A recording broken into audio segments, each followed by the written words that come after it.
Tolong pastikan kita telah save Jumaat ini merupakan satu malam yang sangat luar biasa kepada kita, dan tolong jangan abaikan pada malam tersebut.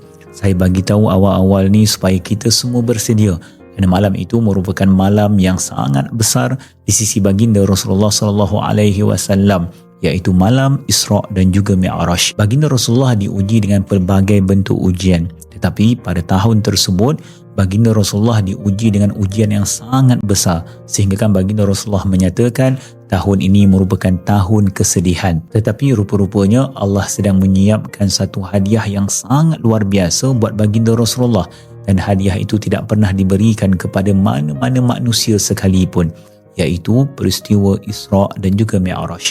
Jadi tuan-tuan dan puan-puan, ini merupakan malam yang sangat hebat.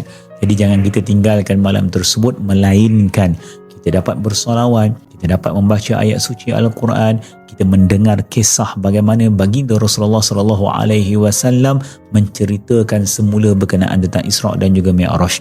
Jom kita jadi orang yang terpilih, menjadi orang yang beriman untuk membesarkan pada malam tersebut. Ingat, terlalu banyak kebaikan dan hikmah yang terdapat dalam peristiwa Isra' dan juga Mi'raj.